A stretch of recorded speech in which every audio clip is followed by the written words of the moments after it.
Hi friends, நான் தூத்துக்குடி மெர்சல் ராஜா. இன்னைக்கு ஏரலுக்கு வந்தேன். ஏரல் இருந்து அப்படி பார்த்துட்டு இருந்தாங்க. என்னங்க ஜமீன் பங்களாம தெரியுதுன்னு சொல்லி பார்த்தா அது ஏரல் பேரூராட்சி புதிய கட்டிடம்னு சொன்னாங்க. நான் அப்படி உள்ளே வந்து பார்த்தேன். நம்ம அதாவது கல்வெட்டெல்லாம் பார்த்துட்டு பார்த்தா ரெண்டு ஸ்டெப்பு ஜம்முன்னு போட்டிருந்தாங்க.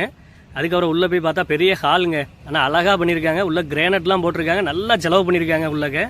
ஆனால் அந்த தலைவர், பஞ்சாயத்து தலைவருக்கு ஒரு வாழ்த்துக்கள் சொல்லணும். அதே மாதிரி ஜன்னலாக பார்த்தாச்சுன்னா அந்த சைடு பார்த்தீங்கன்னா ஐலாண்டு மாதிரி இருக்குங்க. வேறு லெவலில் இருக்குது. பஸ் ஸ்டாண்ட்லாம் தெரியுது அந்த சைடு. அப்படி நானும் அப்படி சுற்றி பார்த்தேங்க. உள்ளக்க வேறு லெவலில் இருக்குது. வேலை நடந்துக்கிட்டே இருக்குது. அதுக்கப்புறம் ஜன்னல் நல்லா காத்தோட்டமாக வச்சுருக்காங்க.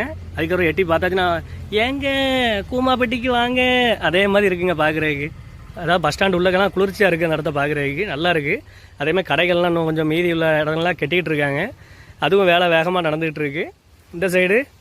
அதேமாதிரி பஸ் ஸ்டாண்டு உள்ளேயும் நல்லா நீட்டாக பண்ணிகிட்டு இருக்காங்க. பஸ் ஸ்டாண்டும் வேலை இந்த பேரூராட்சி கட்டி முடித்த பிறகு பஸ் ஸ்டாண்டு உள்ளேயும் கொஞ்சம் ஆல்ட்ரேஷன் பண்ணுறேன்னு சொல்லியிருக்காங்க. அதுக்கு மேலே டெரஸ் பார்த்தேன். டெரஸ் வேறு லெவலில் இருக்குது. வேலை இருந்து பார்க்குறதுக்கே அந்த இடம் ஃபுல்லாக கண்ணுக்கு குளிர்ச்சியாக இருக்குது. ஸ்டெப்புலாம் சூப்பராக வச்சுருக்காங்க. உள்ள ரூம்பு ஹால்லாம் வேறு லெவலில் இருக்குங்க. அதாவது கவர்மெண்ட்டில் இப்படி கட்டுவாங்களாங்கிறது எனக்கே ஆச்சரியமாக இருக்குது. அப்புறம் வந்து பாருங்கள் பஸ் ஸ்டாண்ட் இது 3வது ஃப்ளோர் போயிட்டேன். 3வது ஃப்ளோரும் இந்த மாதிரி வேறு லெவலில் இருக்குது. அப்படி நானும் மேலேருந்து அப்படி கிருட்டுன்னு பார்த்துக்கிட்டே இருந்தேன். அங்கே பாருங்க சுற்றி பார்க்க வேறு லெவலில் இருக்குங்க பார்க்குறதுக்கு. அப்படியே இவருங்க கூமாப்பட்டி ஐலாண்டு மாதிரியே இருக்குங்க. மேலேருந்து பார்க்குறதுக்கு சூப்பராக இருக்குது. நீங்கள் பார்த்துக்கிட்டு இருந்தால் ஃபாலோ பண்ணிடுங்க. உங்கள் தூத்துக்குடி மெர்சல் ராஜா.